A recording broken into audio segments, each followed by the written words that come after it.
Like, for example,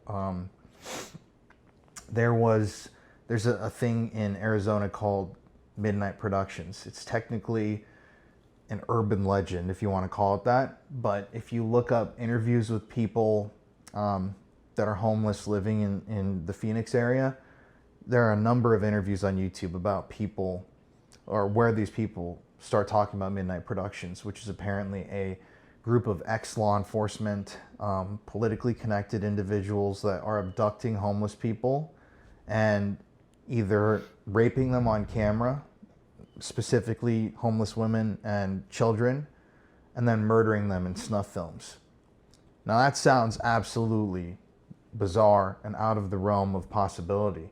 But when I first started not doing the paranormal investigation for that video, but digging into it, the amount of people online that have testified to have either to have escaped Midnight Productions or have had someone, they were homeless in Phoenix and their friend was abducted by these people in this van. It's like there's thousands and thousands of stories on these forums from people that seem legit. Like they're not just bullshitting. Like these are people that are convinced that these individuals are real.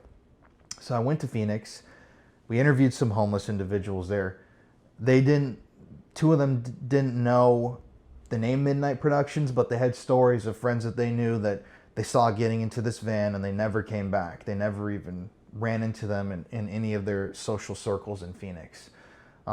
We had this one guy telling us on camera that in this abandoned building, people stay away from this building because they see these, I can't remember, it's like an emergency response van or something that goes and parks there, and they hear women screaming like they're being like raped and killed inside of this building. This is just what people are telling us on the street.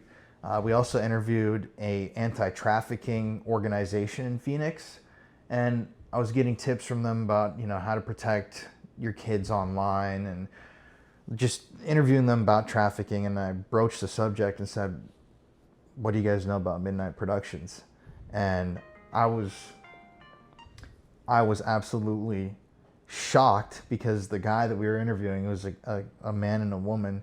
He says he's like an ex, I can't remember, he was in law enforcement in Phoenix, but he said at least 50% of the police in Phoenix and those surrounding areas believe in Midnight Productions. But he's like, but I've never seen any conclusive evidence. And I'm like, holy shit, 50% of the police here believe in it? Like, there has to be some reason why they believe that this group is doing this insane, out of question, out of the realm of possibility thing, the snuff films.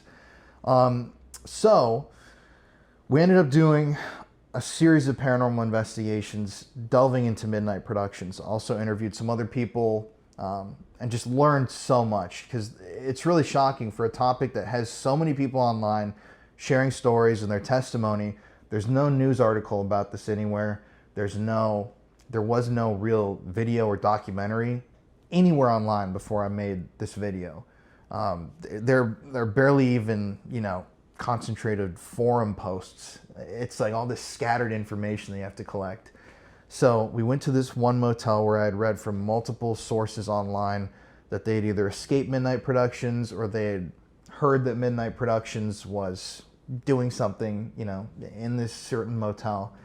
And we scanned the room with a bug detector, and we got a solid hit in the room for either a bug or some sort of wireless device. It's in the footage. It was really creepy. It was coming from like behind the mirror. And then we used luminol inside of the room and found blood everywhere. Blood on the backboards. If the luminol was showing blood, it could be like saliva or like a few other things, but it's mainly used for blood detection. And the spatter looked like blood on the carpet. And we start doing this investigation and doing the spirit box. And I think we did like a 45-minute, hour-long session. And I was just asking questions like, where should we go next? Do you know anything about this group or this activity? And it kept mentioning school words, like abandoned school, this.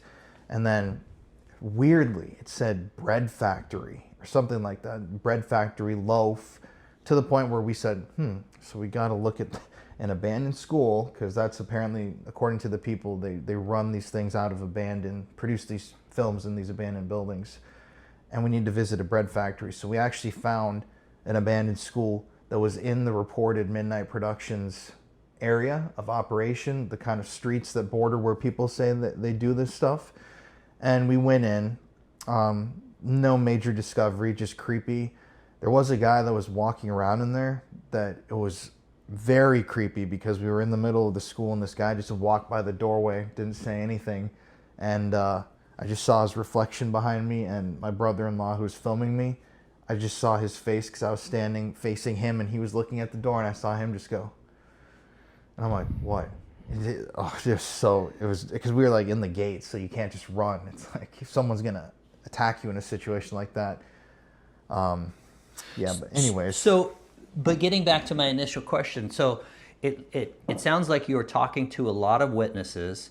Do you ever pull police reports? Do you ever talk to local law enforcement about? All the time. I FOIA a ton of records. Specifically with Midnight, there's nothing to FOIA. There's no one to talk to. Right. And like in that case, I did try to ask people who work on the ground with these individuals, and I got an answer that was even more confusing, honestly, than to me. He really should have said, like, it's just a rumor, because that answer is like 50% of the cops that believe in this. Yeah. But here's the finisher of that comment of the evidence. So in the middle of the Midnight Productions area, we actually found an abandoned bread factory, which is like, an abandoned bread factory in Phoenix? Like, it's just the most random thing that could possibly exist in a city. And then add to that fact the fact that it is in this dead center of where Midnight Productions is operating out of. And we went there, and within 30-40 seconds of just pulling up next to the building, a security guard came chasing after us. And I'm like, I'm just gonna leave. So we got in our car and left, and we decided we're gonna go to the last spot, which is allegedly a gym that was owned by one of the main Midnight Productions guys, who I didn't name in my video, but the name is out there. And I shit you not, we typed it in on the map, and it was like 2 minutes away in the city of Phoenix, the main hub of Midnight Productions, and this abandoned bread factory. And I talked about it at length in my video. And with all these different investigations, we've gotten suspect names, we've gotten names of perpetrators, names of victims, we've been led to different areas, and we haven't necessarily, discovered a human body or something like that. But I feel, for me, I've gotten answers or received answers that are very pertinent, and they relate to these cases in intimate ways that you have to really understand a lot of these cases and know the ins and outs of them to know what some of this stuff is referring to that you'll receive. But I really meticulously research these stories before we go out. And yeah, I've worked with some police departments that have been really on top of handling FOIA requests, especially. It's really weird, man. Like, I just did a video about these 51 plus women in Chicago, most of them Black, drug addicts, or homeless individuals who were all strangled.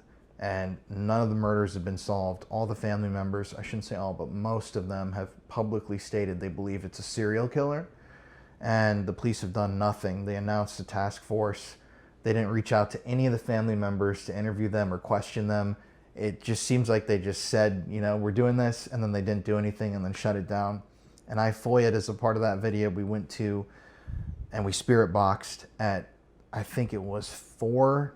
We went to like 8 or 9 different scenes where bodies were found, but we spirit boxed at 4. And over the spirit box, you can hear it in the video because we play it out loud. It kept alluding to like a white male that had red hair. It said that multiple times, which is interesting to me. And so I'm always looking to get the full story. And when I get these FOIA documents, I'll release them to people online and say, I took the time to get this, and anybody can use this however you'd like to. But when it came to those women, like two of the FOIA requests they honored, and they sent me, it was like a case report. So one sheet with all the information that you can find online, like the most basic sheet that they could release.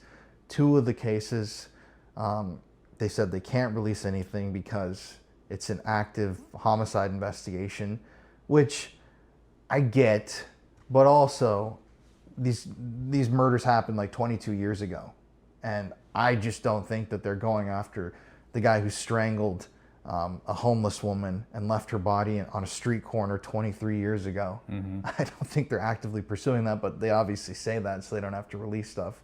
And then one of the cases that I FOIA'd, they said they don't even have records relating to this individual, which to me was absolutely shocking, because I sent with that request a newspaper clipping describing the incident with the woman's name and how she was found strangled at this exact address on this exact date, and they have no record, which to me is just so bizarre. How do you not even have a record of a murder victim existing? When you do these types of cases and you're asking for FOIA and stuff like that, do you ever have police or police departments discourage you from investigating something or staying away from specific areas?